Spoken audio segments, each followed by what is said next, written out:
Bonsoir à tous. J'espère voilà, on est entre nous, il n'y a pas de micro supplémentaire que celui pour l'enregistrement. Si vous entendez mal, signalez-le. On garde toujours sur la fin un temps de questions-réponses. D'accord ? Et donc, c'est la deuxième fois que nous nous retrouvons sur ce thème Ancien Testament, Nouvelle Alliance, ou la place de Jésus dans l'Ancien Testament. Et donc, la dernière fois, nous avons vu que Jésus était présent dans l'Ancien Testament, et il était présent, on va dire, sous 4 formes différentes, 4 représentations différentes. Est-ce que vous vous souvenez brièvement desquelles ? Les titres généraux de la façon dont Jésus se manifeste dans l'Ancien Testament.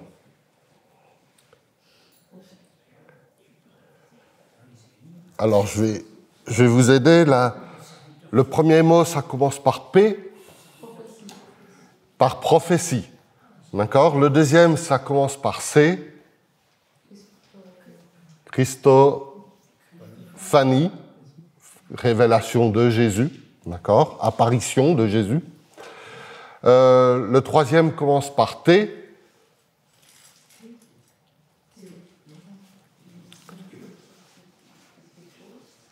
Alors, on reviendra dessus. Et le dernier, il y a un S au milieu, ça fait PCTS. PCTS. Donc, vous pourrez vous en souvenir en disant c'est pour prophétie, Christophanie, typographie et symbole. D'accord ? PTC, P comme pour, c'est Christ, toujours présent. PCTS, Christ est toujours présent dans toute la Bible, et on a vu que déjà la dernière fois, on s'est surtout attaché sur le premier qui était les prophéties. Je vous ai envoyé un document avec un recensement de plusieurs prophéties qui parlent de Jésus, et ce qu'on a pu remarquer, c'est que la plupart des prophéties concernent particulièrement la dernière semaine que Jésus va vivre en tant qu'homme sur terre, et donc toute la dernière Pâque, la crucifixion et la résurrection, comme si les prophéties se concentrent sur cet événement-là, même si on a vu que des prophéties parlent du lieu de sa naissance, de à peu près quand il va naître, parlent de son nom, parlent de ce qu'il va accomplir, de ce qu'il va enseigner.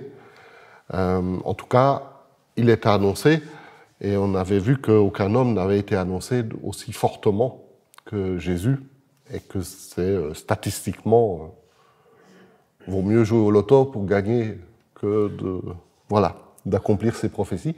Et surtout, ce qui fait intéressant, c'est que certaines prophéties, on ne peut pas dire que c'est quelqu'un qui les a lues et qui les a appliquées, parce que vous ne pouvez pas appliquer le lieu où vous êtes né, par vous-même. D'accord ? Et d'autres prophéties du même genre. Donc, pour Christ, toujours présent, et Christ est toujours présent dans l'Ancien Testament et dans le Nouveau, et les plus grandes méprises d'interprétation de l'histoire, même moderne, marquent toujours une scission entre une compréhension de l'Ancien Testament et une compréhension du Nouveau Testament. Et trouver un lien qui permet d'unifier les deux et de réunir les deux, c'est toujours intéressant. Et si dans ma théologie, il y a cette scission Ancien Testament, Nouveau Testament, c'est sans doute qu'il y a une erreur quelque part. Et Christ est ce lien qui unit les deux de façon très forte. Et je reviendrai peut-être la fois suivante, parce que là, je ne pense pas qu'on aura le temps de tout faire, sur un peu mes interprétations de l'Ancien Testament par rapport au Nouveau, ou l'inverse, où on va des fois opposer l'un et l'autre, et ça a amené des dérives assez importantes qui ont eu un impact historique, un impact pas seulement théologique, mais aussi politique. Et si on voit une certaine montée du racisme, c'est aussi à cause de cette mésinterprétation, ou erreur d'interprétation, plus exactement. Donc, nous avons vu que Christ était présent dans l'Ancien Testament par le contenu des prophéties. On va voir aujourd'hui que Christ est présent sous forme de Christophanie, donc Christophanie, apparition, avant son incarnation, avant sa naissance en tant qu'être humain, apparition de Christ en tant que Fils de Dieu dans l'Ancien Testament. Donc, on verra cela à plusieurs reprises, par typographie, c'est-à-dire des personnages de l'Ancien Testament qui ont préfiguré par ce que Dieu leur a demandé, ou par leur attitude, ou par leur vie, parce qu'ils ont vécu des événements de la vie de Christ. Et parfois même, Christ va faire référence à eux pour dire « mais à ce moment-là, ces gens-là parlaient de moi ». Et puis, plus tard, on verra, on fera peut-être des allusions aujourd'hui, selon le temps, la notion de symbole. Mais donc, on va commencer une partie de Christophanie.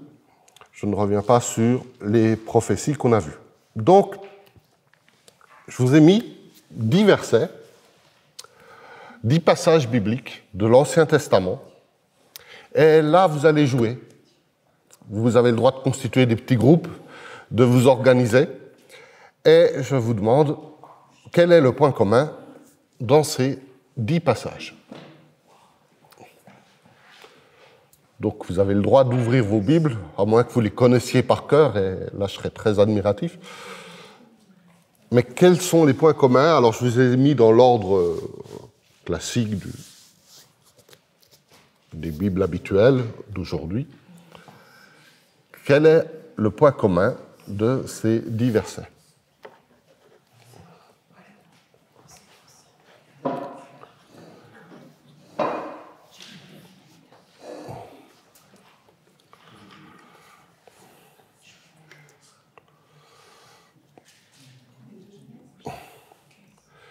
Organisez-vous pour partager les choses, très bien. Vous allez voir assez vite, à mon avis, où nous allons arriver.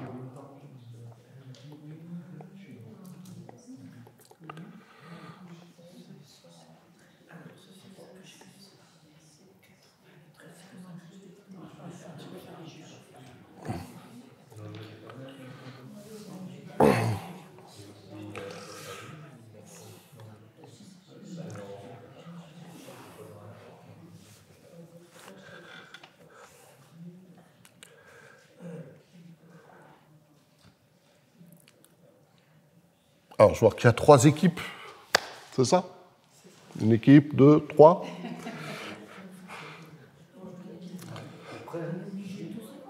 Non, si vous avez déjà une idée. L'ange de l'Éternel. Tout le monde a vu cela? Effectivement.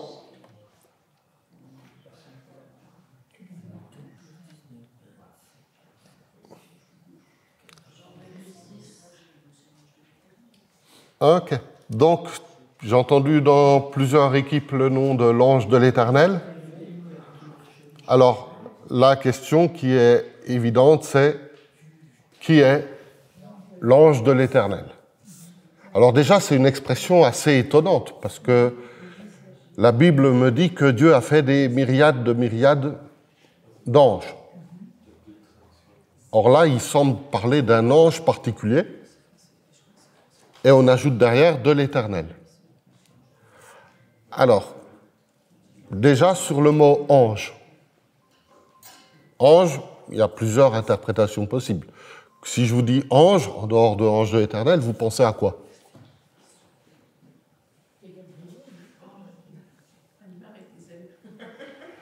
Une créature céleste avec des ailes. Parfois, certains en auront 3 paires. D'autres 2. En tout cas, créature créée par Dieu, avec des ailes, etc.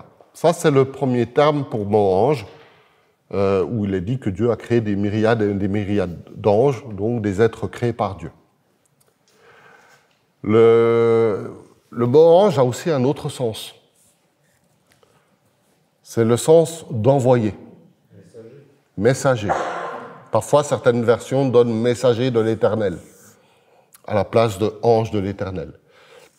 Messager est surtout envoyé. Le même mot qui sera en grec pour ange et pour dire que les apôtres sont des envoyés de Dieu. Pourtant, ils n'ont pas d'aile derrière le dos, quoi. Et donc là, on est dans une autre notion. Quelqu'un qui est envoyé par Dieu. Et puis, on va un peu regarder plus en avant par rapport à cet ange de l'Éternel. Et pour cela, on va déjà prendre un peu les différents passages que vous avez pour voir un peu le contexte. Je vais vous le donner, relisez pas tout. Pour voir un peu les caractéristiques de cet ange de l'Éternel. Donc, dans le premier passage, Genèse 16, 7 à 13, il s'agit d'Agar, qui est la servante de Sarai, avant. Et elle va fuir parce qu'elle est maltraitée là où elle est. D'accord? Et dans sa fuite, elle est complètement désespérée dans une situation, je ne sais pas où je vais, je perds tout, mais je ne peux pas rester où je suis en train de fuir.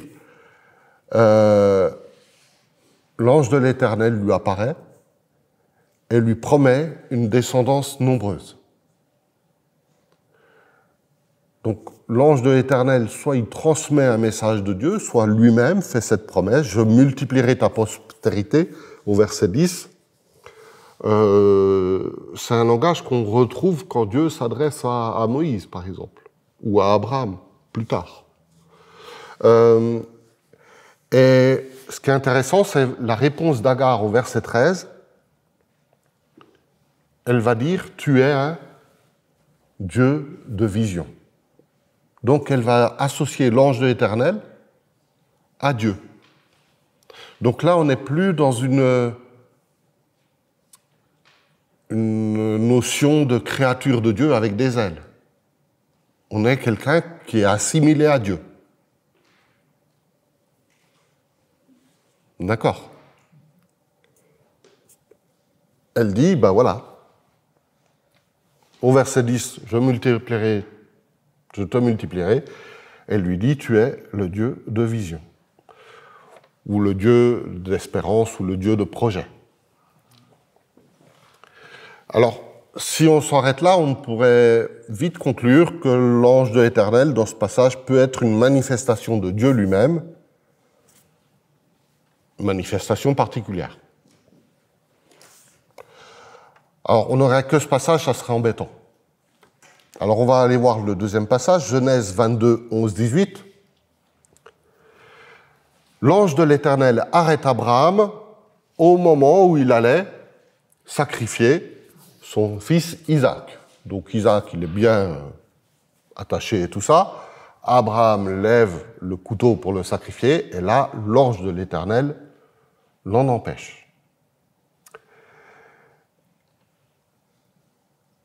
Et qu'est-ce que dit au verset 6 l'ange de l'Éternel? Je suis le Dieu de ton père. Il ne dit pas « je suis envoyé par le Dieu de ton père ».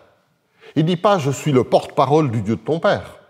Il ne dit pas « je viens de la part de Dieu de ton père ». Il dit directement « je suis », ce qui est déjà très fort, « je suis le Dieu de ton père ». Il y a en plus un jeu de mots entre le « je suis » et Dieu derrière, qu'on n'a pas en français. Et là, on a clairement une manifestation de Dieu sous la forme sous le nom du moins de l'ange de l'Éternel. Et c'est... Il n'est pas venu, il l'a appelé du ciel. Donc il ne l'a pas vu, je pense, Abraham. Oui, mais il lui arrête le bras quand même. Oui, d'accord. Mais... Je pense que c'est plus physique que simplement je viens du ciel. Parce que manifestement, Abraham a commencé le mouvement, quoi. Donc, il faut que quelqu'un le stoppe. Il faut voir le tableau de Rembrandt. Exactement. Et là, on a vraiment une intervention qui n'est pas simplement juste une voix qui est dans le ciel. La voix vient du ciel, oui, mais je suis. Et on peut, effectivement, là, dans ce passage-là, dire, cet ange de l'Éternel s'assimile à Dieu. En tout cas, il dit clairement une identité divine. Alors, c'est le deuxième passage. On est d'accord que pour construire quelque chose théologiquement, il faut plus que 2 passages, plus que 1, plus que 2. On en a 10 de passages. Et vous allez voir, ça va devenir de plus en plus fort. Exode 14, 19-20. L'ange de l'Éternel. Ah, pardon, le troisième. Exode 3, 2 à 6. C'est cela. Moïse se trouve confronté à un phénomène étrange, le buisson ardent. Un buisson qui prend feu sans son consumé. Ça l'intéresse, ça l'intrigue, ça le détourne de son chemin, il va voir ce que c'est. Et l'ange de l'Éternel apparaît à Moïse dans le buisson ardent. Et il dit à Moïse, « Je suis le Dieu de ton père. » Donc Exode 3. Pardon, j'ai mélangé Genèse 2, où l'ange arrête Abraham et en fait, il va lui confirmer les promesses de l'Alliance aussi. Donc, Exode 4, 19, 20, l'ange de l'Éternel accompagne les Israélites lors de leur sortie d'Égypte, et il est dit qu'il se place entre eux et l'armée égyptienne. Et là, on voit l'ange de l'Éternel agir comme protecteur. Il se place entre le peuple qui est en train de fuir et l'armée qui les poursuit pour les tuer. Il se met dans une position intermédiaire entre le peuple et son ennemi comme protecteur, et il va les guider. Et ça fait quand même penser à qui est-ce qui se met entre nous et l'ennemi? Entre nous et le péché. Entre nous et ce qui nous détruit. Voilà, ça fait penser à Jésus. Alors, Juge 2, 1 à 4. C'est un peu plus compliqué, là, ce passage. L'ange de l'Éternel va réprimander Israël pour son infidélité après la conquête de Canaan. Et il va parler avec une autorité de Dieu, et rappeler les termes de l'Alliance. Je passe au suivant. Juge 6, 11 à 24. L'ange de l'Éternel va apparaître à Gédéon. Et il va l'appeler à délivrer Israël. Donc Gédéon réalise qu'il a vu l'ange de l'Éternel face à face et craint pour sa vie. Ça me fait penser aussi à Ésaïe, quand il se trouve confronté devant le trône de Dieu. Son réflexe, c'est de dire « Malheur à moi, je vais mourir, j'ai vu Dieu. » quoi. Et Dieu va quelque part l'appeler à être son messager. Là, on a la même chose avec Gédéon. Il réalise qu'il a vu l'ange de l'Éternel face à face et il va craindre pour sa vie, mais l'ange va lui aussi le rassurer, versets 22-23. Et donc, là aussi, on a la même réaction entre Ésaïe qui voit le trône de Dieu et Gédéon qui voit l'ange de l'Éternel. On a les deux mêmes réactions, les deux mêmes craintes. Juge 13, l'ange de l'Éternel apparaît à la femme de Manoah pour annoncer la naissance de Samson. Et verset 22, Manoah et sa femme réalisent qu'ils ont vu, et cette fois, ce n'est pas dit l'ange de l'Éternel, c'est dit Dieu. Nous avons vu Dieu. Mais avant, oui. La femme de Manoah dit j'ai vu un homme de Dieu qui m'a abordé, son aspect était comme celui d'un ange de Dieu, il était terrifiant. Ouais. Je ne lui ai pas demandé d'où il venait, il ne m'a pas dit son nom. Ouais. Et j'allais y venir, justement, j'allais citer ça, mais tu as eu bien fait de me devancer. C'est-à-dire, elle dit j'ai vu Dieu, mais en même temps, je l'ai vu comme un homme de Dieu, et en même temps, il a un aspect incroyable, quoi. Donc, est-ce un homme? Est-ce un ange de l'Éternel? Est-ce Dieu?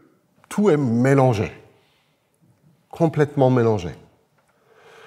Et de temps en temps, elle en parle en disant Dieu, de temps en temps l'homme de Dieu, de temps en temps l'ange de l'Éternel. Et cette facette multiple, je dirais, d'identité, elle est assez intéressante puisque c'est ce qu'on va retrouver en Jésus, qui est pleinement homme et pleinement Dieu. Et on a déjà cet aspect multiple d'identité ici, derrière la notion de l'ange de l'Éternel. Dans Zacharie 3, donc les 10 premiers versets, l'ange de l'Éternel intervint en faveur de Josué, qui était grand prêtre, pour le purifier et le restaurer. Donc là, on voit l'ange de l'Éternel agir comme un défenseur, comme un juge, et comme aussi quelqu'un qui se fait l'avocat de la personne et qui va le justifier, au point de le purifier pleinement. Je vous rappelle que dans l'Ancien Testament, seul Dieu a le droit de purifier des péchés. Zacharie 12:8, c'est l'avant-dernier, je crois. L'ange de l'Éternel est décrit comme celui qui va défendre cette fois Jérusalem. Et puis, dernière mention de l'ange de l'Éternel dans Malachie 3:1. Voici, j'enverrai mon messager, et il préparera le chemin devant moi, et soudain entra dans son temple le Seigneur que vous cherchez, et l'ange de l'Alliance, ou ange de l'Éternel que vous désirez, voici, il vient. Et là, on est au mélange d'une prophétie qu'on a déjà citée la dernière fois, et cette mention de l'ange de l'Alliance, ange de l'Éternel. Et là, c'est clairement associé, le Messie, celui qui va venir, est associé à l'ange de l'Alliance.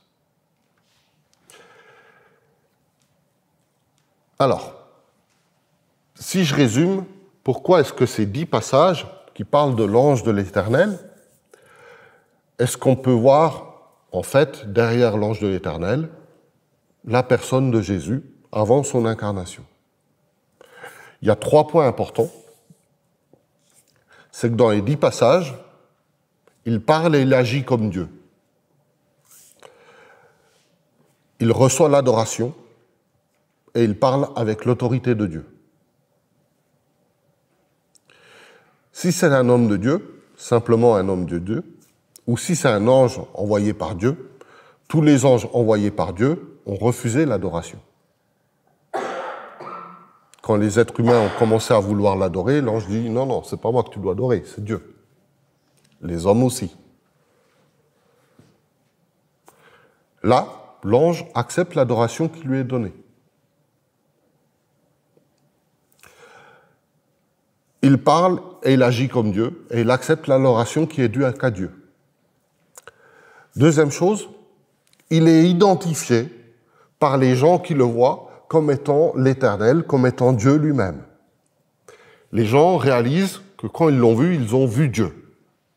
Et parfois, ils vont intercaler les mots en disant « J'ai vu l'ange de l'Éternel, j'ai vu l'Éternel ». Ils mélangent tout. C'est bien qu'on ne sait plus ce qu'ils ont vu à la fin. En fait, ils parlent de la même personne sous 2 noms différents.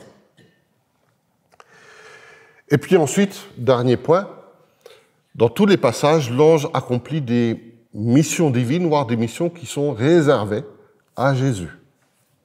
Il guide, protège, juge, sauve. Et j'insiste sur le sauve en rappelant que pour un juif, seul Dieu a le droit de sauver.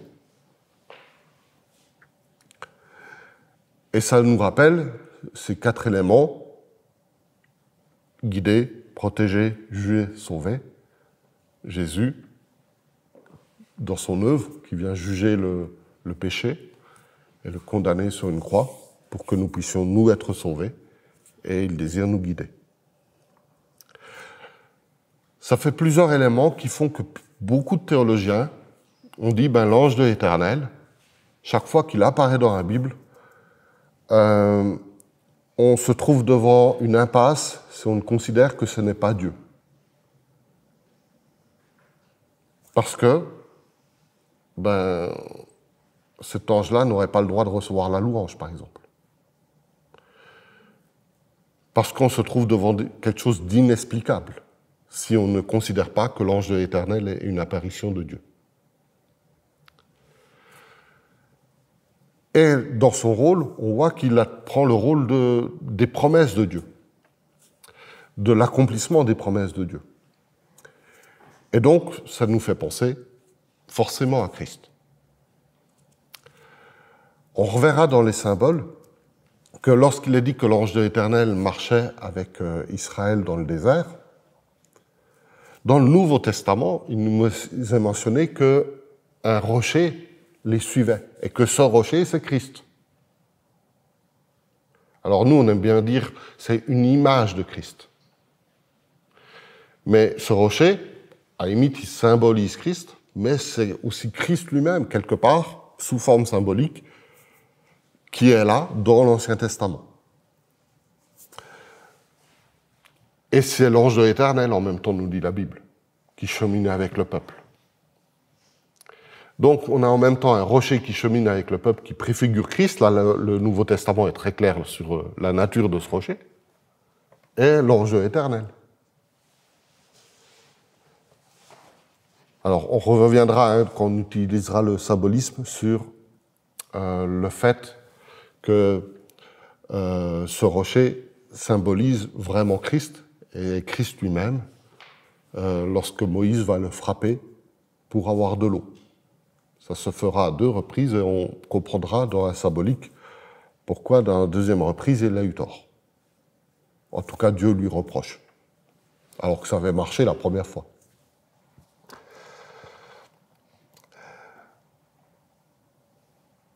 Donc, les Christophanies, on va rejoindre un peu ce que les théologiens disent, c'est essentiellement sous ce nom, l'ange de l'Éternel.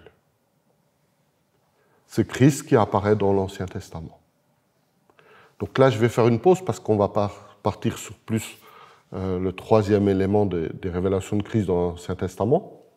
Vous vous souvenez? P, C,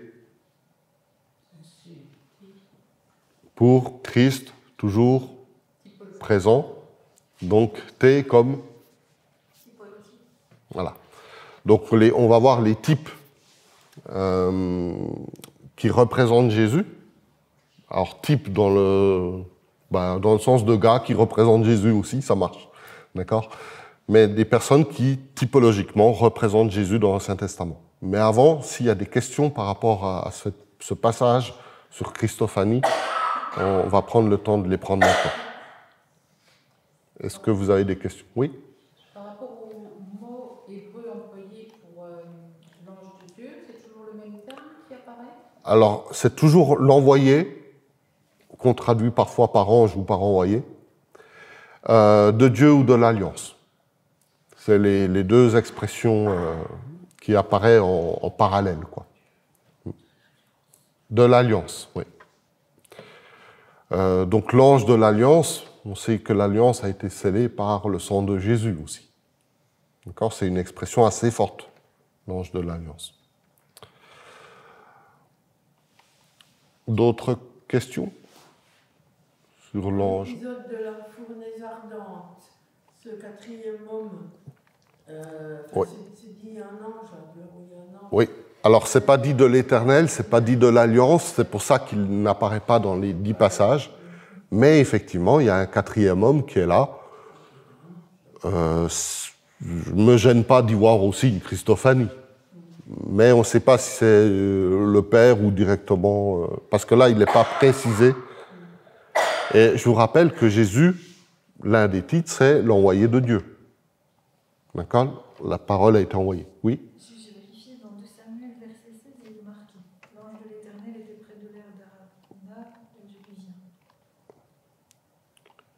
Je ne savais pas si c'était marqué comme ça, mais il est marqué comme ça. Dans 2 Samuel, verset 16. Oui, alors, il faudrait voir le contexte si ça nous apporte des choses nouvelles pour identifier qui est l'ange de l'Éternel. Dans Élie aussi. Alors, dans Élie, c'est l'ange, simplement. Il n'y a pas précisé forcément... Non, c'est l'ange de l'Éternel. Alors, des traductions qui disent messager. C'est la même chose. Ouais. Alors, c'est messager, mais il me semble que c'est ange, et là, on voit envoyé de Dieu. Dans le texte original, c'est pas un de l'Éternel, c'est envoyé de. Okay. Alors, après, il faut voir vraiment les originaux. Élie, j'y ai pensé aussi, parce qu'il y a eu une étude biblique qui en parlait récemment. Et c'est pour ça que j'ai regardé si c'était ange éternel ou autre chose, mais c'est pas l'expression hébraïque comme on a dans ces 10 passages-là. Mais oui, effectivement, on peut y voir soit un ange habituel de Dieu, parce qu'ils sont aussi là pour nous servir, ou l'ange éternel éventuellement. Mais je pense que ça aurait été l'ange éternel, il y aurait peut-être eu d'autres réactions d'Élie, ou en tout cas tout de suite une précision pour dire que c'était Dieu lui-même, quoi. Enfin, voilà, quoi. La question reste ouverte sur Élie. Je ne peux pas me prononcer d'un côté ou de l'autre, vu que ce n'est pas mentionné clairement ange de l'Éternel. C'est plutôt un ange envoyé par l'Éternel dans le texte original. Par contre, 2 Samuel, oui, il faudra que je regarde le contexte pour voir s'il y a des éléments par rapport à la divinité de cet ange, quoi.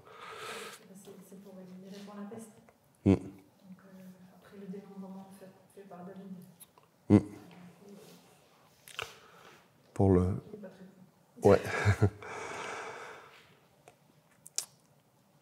Ok, donc, dans la Bible, il y a des Christophanies, vous en trouverez sans doute d'autres au hasard de vos lectures, hasard entre guillemets. L'homme dans la fournaise, je pense que c'en est une, mais là aussi, pareil, il n'y a pas de contexte qui me permet de l'affirmer à 100% que c'est Jésus. L'homme dans la fournaise, on pense que c'en est une, mais il n'y a pas de contexte qui nous permet de l'affirmer à 100% que c'est quelqu'un de divin ou tout ça. Là, dans ces passages-là, je vous rappelle, il agit et parle comme Dieu et accepte l'adoration qui n'est due qu'à Dieu. Il est identifié à Dieu par les personnes qui l'ont rencontré.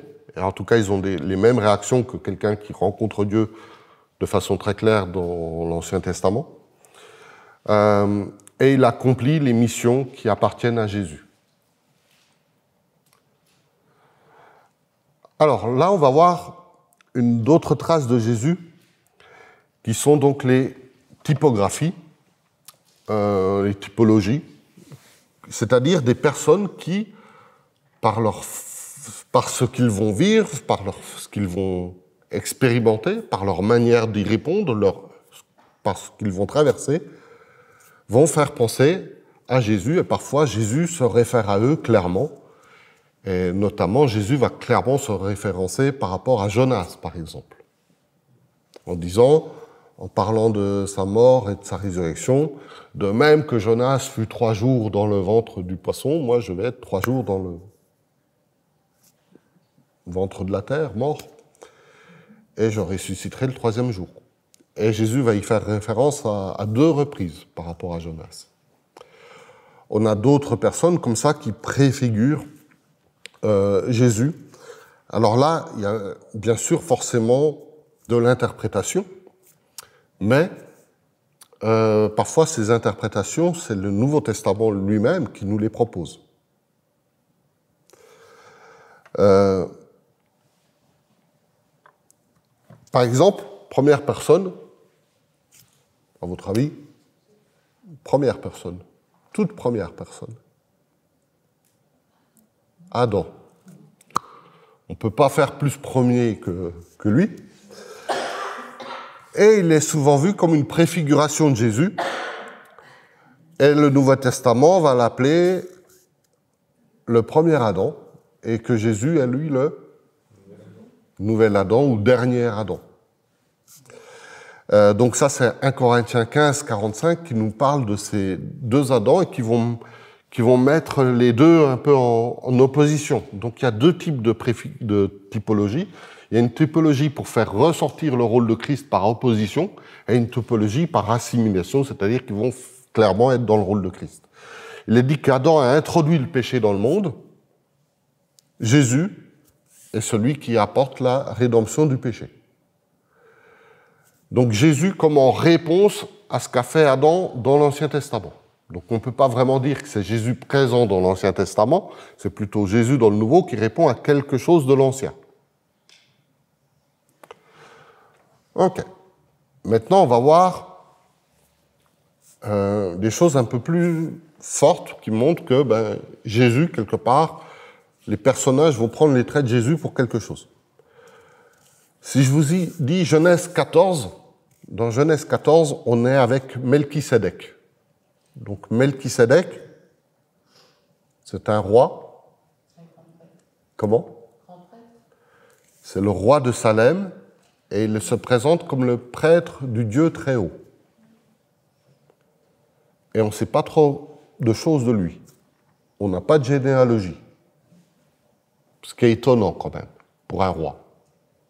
Quand on voit le souci de la Bible à nous expliquer l'origine des personnes, là, tout d'un coup, on a une personne qui a un rôle important et qui est sans généalogie. Roi de Salem, c'est-à-dire roi de paix, qui est un titre que Jésus va recevoir. Prêtre du Dieu très haut. Et il symbolise l'éternité de Jésus, voir Hébreux 7, versets 1 à 3. Et là, le Nouveau Testament nous met clairement en disant, mais ce Melchisédek, c'était une figure de Jésus. Ensuite, deuxième personnage, dans Genèse 22, on pourrait parler d'Isaac. Donc, Isaac va passer par le sacrifice, va être sacrifié par Abraham. Et ça préfigure quoi, cette notion-là? Oui? Le sacrifice de Jésus. Abraham représentant le Père, qui sacrifie son Fils. Dieu demande quelque chose qu'il avait auparavant dit, tu feras jamais ça, parce que je ne suis pas d'accord avec ces pratiques-là. Je ne veux pas qu'on me sacrifie des enfants. Il faut se rendre compte de tout ça. Hein. Et là, c'est comme si Dieu donnait un compte-rendre en disant, tu vas le faire. Je ne sais pas au niveau théologique ce qui se passe dans la tête d'Abraham, mais au niveau émotionnel, au niveau théologique, au niveau tout, quoi, c'est inhumain. Et par la foi, il va le faire. Et c'est Dieu, on a vu, qui va l'arrêter avec l'ange de l'Éternel. Et Dieu va mettre à la place un bélier qui est là. Et cette histoire, elle parle beaucoup par rapport à l'œuvre de Jésus sur la croix. Un père qui sacrifie son fils, tout de suite on a l'image de Dieu le Père qui sacrifie Jésus. Et normalement, c'était nous qui devions mourir et nous avons été remplacés par un bélier. Donc toute l'histoire de l'agneau, tout ça, qui ôte le péché du monde. Alors pourquoi est-ce que ça se trouve dans l'Ancien Testament? Quel est le but de Dieu de faire cette histoire-là? Est-ce que ça a construit la foi d'Abraham? Je dirais qu'il avait déjà une sacrée confiance en Dieu avant l'histoire pour dire « Ok, je vais aller sacrifier mon fils malgré le fait que c'est bizarre et que c'est la promesse en plus, que c'est le seul et que tu as dit que j'aurai une descendance à travers lui. » Vous vous rendez compte, il remet tout en cause les promesses de Dieu en le faisant. Pourtant, il continue d'avoir confiance et c'est pas pour rien qu'il ait dit qu'Abraham a une confiance au-delà de toute espérance, quoi. Perdre la foi. Il avait déjà la foi pour entrer dans cette démarche-là. Donc, ce n'est pas fait pour augmenter sa foi, cette histoire-là. En fait, toutes ces histoires de typologie sur Jésus, c'est que Dieu, à travers l'Ancien Testament, prépare les gens à l'idée que le sang doit couler quand il y a du péché, pour le pardon. Il prépare les gens à l'idée que le Fils va être donné en sacrifice, mais que le sacrifice humain n'est pas suffisant et ne peut pas couvrir les fautes, et que n'importe quel autre sacrifice d'animaux et tout ça, ça sera insuffisant. Et il prépare donc les gens à dire qu'il faudra un sacrifice plus grand. Il prépare les gens à la venue de Jésus. C'est pour ça qu'il est dit que la loi est un pédagogue qui nous conduit à Christ. Parce que tous ces sacrifices que Dieu demande préfigurent le sacrifice de Jésus et préparent les gens à être quelque part habitués, péché, quelqu'un doit mourir pour que j'aie le pardon. Mais qu'une créature meure, c'est insuffisant. C'est au Créateur qui revient le fait de mourir, pour que ça soit pleinement suffisant.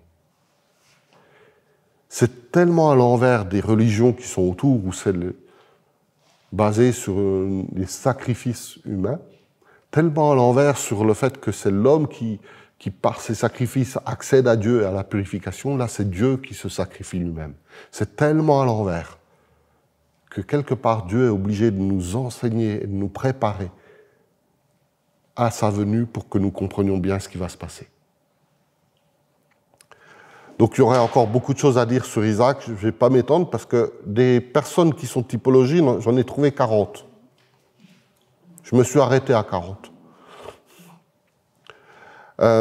Donc, un peu plus loin, donc je vous ai dit Isaac, Joseph. On en avait parlé la dernière fois, je vous avais demandé un petit devoir, vous vous souvenez de Joseph? En quoi est-ce qu'il peut être, lui, une représentation de Jésus? Donc Joseph, il a été vendu par ses frères, laissé pour mort,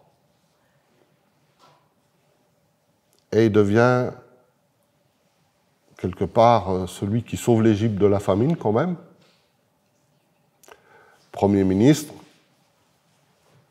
et il va aussi sauver son peuple, du coup, par la même occasion. Joseph va pardonner à ses frères qui l'ont quand même fait passer pour mort, quoi, et maltraité. Et il va leur pardonner.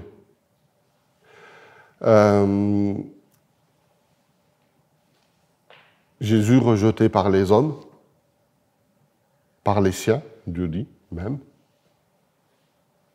Joseph rejeté par sa famille. Et qui devient le sauveur du peuple. Moïse, libérateur et médiateur. Il sort Israël de l'esclavage de l'Égypte. Tout comme Jésus libère du péché. Là, le Nouveau Testament abonde dans ce genre d'image aussi. L'agneau pascal.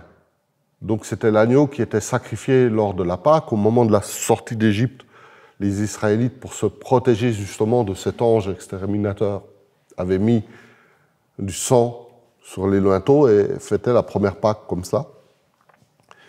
Et ce sang va protéger les Israélites, et c'est vu comme une préfiguration aussi de Christ, ce sang qui fait une marque, qui nous démarque justement du péché, et qui fait que nous ne soyons pas morts. Le serpent d'airain. Est-ce que quelqu'un sait ce qu'est le serpent d'airain?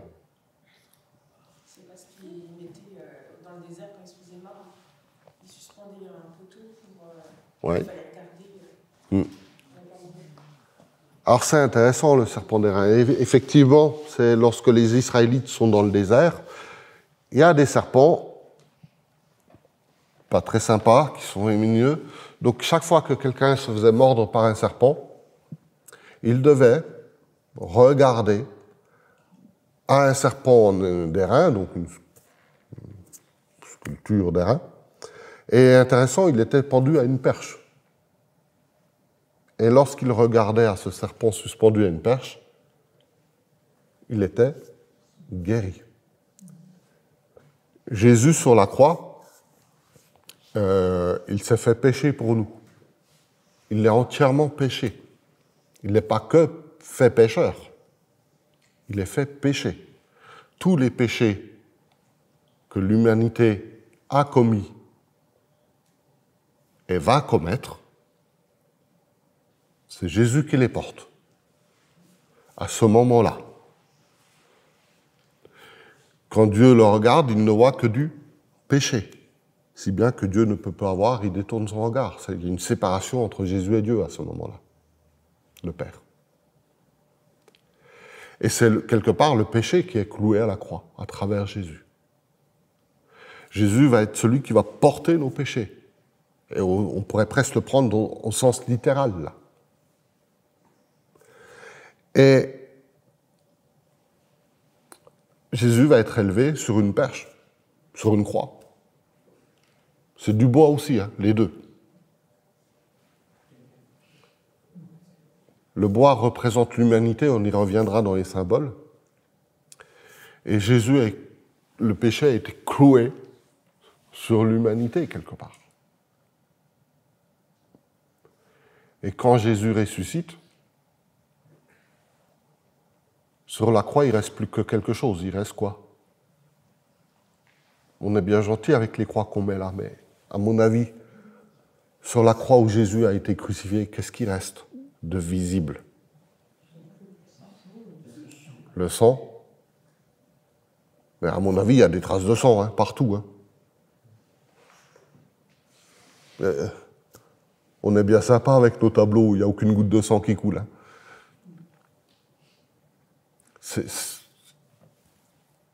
Et les croix qui sont propres, ben non, la croix est tachée du sang de Jésus. Comme les linteaux, vous vous souvenez, de sortie d'Égypte, étaient peints de sang, quoi. Mais Jésus n'y est plus dessus. Je ne vois ni mon péché, mais je vois surtout que Jésus est ressuscité. Je vois surtout qu'il était ôté de la croix et que le tombeau ne l'a pas retenu. La croix est effectivement vide aujourd'hui. Mais c'est le sang de Jésus qui nous a purifiés. Donc le serpent est une préfiguration, le serpent d'airain, une préfiguration de Jésus mourant sur la croix, prenant nos péchés. Le problème avec le serpent d'airain, c'est que un peu plus tard dans l'histoire, les Israélites en ont fait un objet d'idolâtrie. Et donc, qu'est-ce que Dieu a fait? A demandé de faire? On l'a détruit. D'accord? Les préfigurations de Christ ne sont pas Christ. Ça reste limité. Une image, elle a ses limites. D'accord? Et c'est aussi important pour comprendre la prophétie, cette notion-là. Tout ce qui est préfiguration de Jésus, c'est une image. Une image de Jésus. Si là, je prends une image, donc je vais prendre une photo, parce que si moi je dessine une image, ça sera quand même pas très ressemblant. Mais parfois, dans la Bible, on trouve des trucs pas très ressemblants, où les gens ont pris des photos, ont dessiné. Par contre, si je prends une photo là, aujourd'hui, parce que vous êtes beau et tout ça, j'ai une photo de la réalité d'aujourd'hui. On est d'accord? C'est une image. Parce que, est-ce que cette image, c'est la réalité? Non, parce que dans la photo, je ne peux pas voir ce qu'il y a autour. Dans la photo, je vois que ce que le cadre donne. Et si je sors du cadre, je ne sais pas ce qu'il y a. Je ne sais pas ce qu'il y a dans la pièce à côté, etc. Et lorsqu'on a une image comme celle du serpent d'airain, ce qui est dans le cadre, c'est précis, je peux le décrire, ça représente Jésus mourant sur la croix, mais ce qui est en dehors du cadre, ben, je peux me complètement être à côté. Et ça ne peut ne plus être une représentation de Jésus. Et lorsque les Israélites adorent l'image, le serpent d'airain, ils sortent du cadre. Ils ne sont plus dans la confiance en Dieu, ils sont dans la confiance en un objet.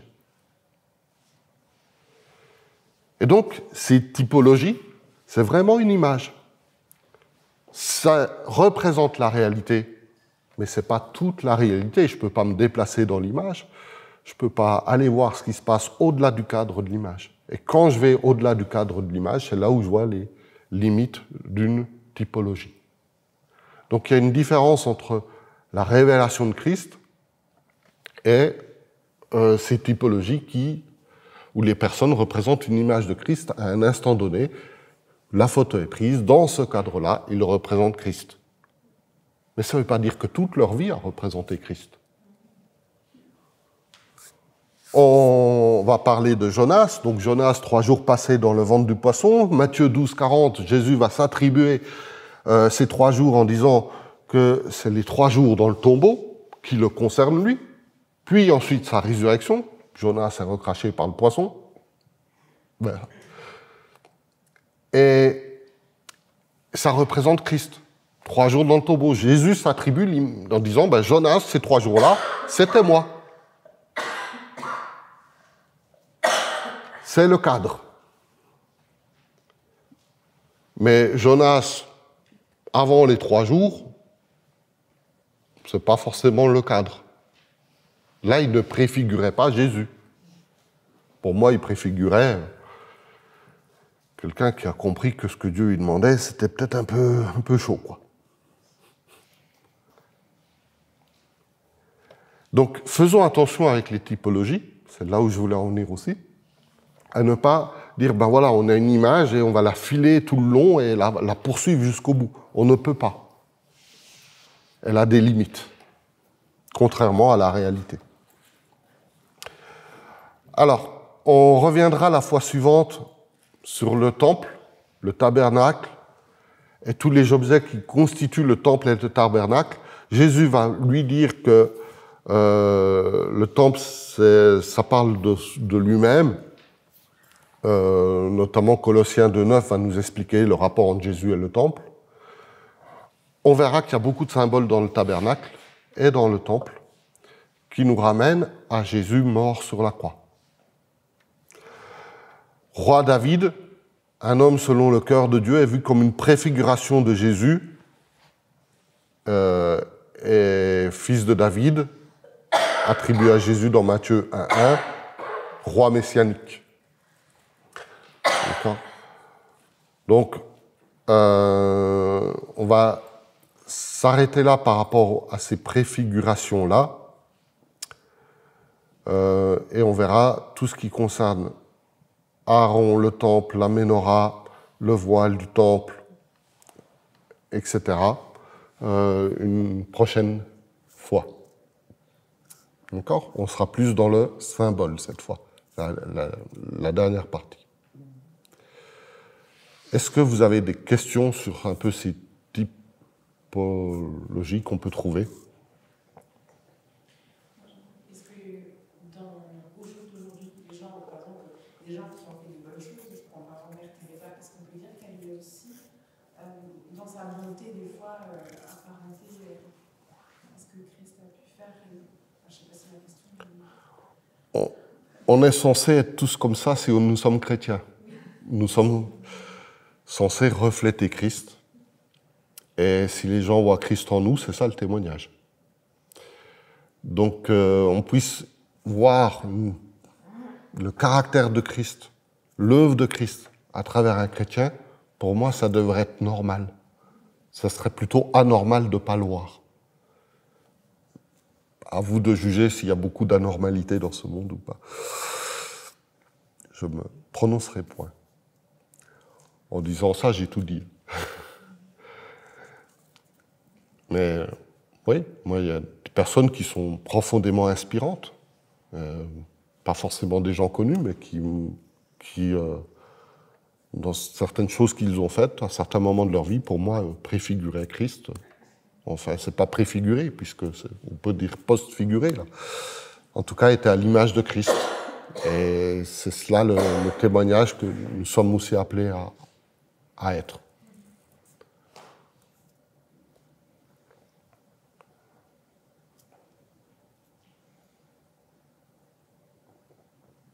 Oui.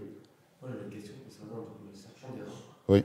Parce que j'ai trouvé ça très intéressant et j'avais pas trop vu ça comme ça avant. Est-ce que tu aurais un verset pour que je puisse reprendre ça perçu? Oui, alors on retrouve la mention du serpent d'airain dans l'explication. Alors attends, je vais te donner la référence.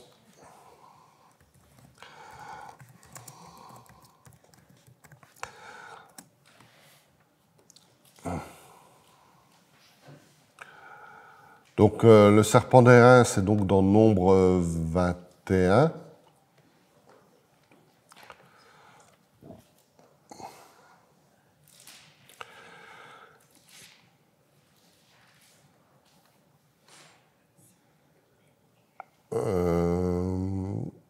On le retrouve aussi dans 2 Rois 18. Et tu as Jean 3, où il est dit « Tout comme Moïse a élevé le serpent d'airain dans le désert, le Fils de l'homme, donc Jésus, doit être élevé ou ressuscité, selon les versions. » Donc ça, c'est Jean 3, 14. Comment? Merci. Ça doit être Jean 3, 14, puisque Jean 3, 16, tout le monde le connaît par cœur. Où là, le Nouveau Testament donne clairement la typologie, quoi, en disant c'est vraiment ça. C'est pas une interprétation issue d'une compréhension personnelle, quoi.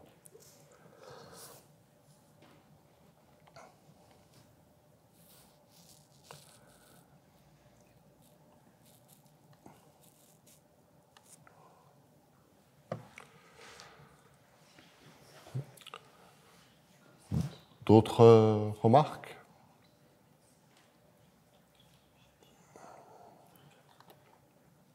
Questions? Profitez. Vous nous avez dit, donc vous avez trouvé une quarantaine de... Oui, de typologie. Oui. Je pourrais en lister et renvoyer comme j'avais fait le fichier, éventuellement, oui. D'accord. Je vous mettrai ça. Il faudra que je le mette par écrit comme il faut, alors, parce que là, c'est une mind mapping un peu qui part dans tous les sens, donc je vous mettrai ça de façon structurée. Donc ça me mettra un peu plus de temps, le temps que je traduise mon espèce de mind map carte heuristique dans le bon sens.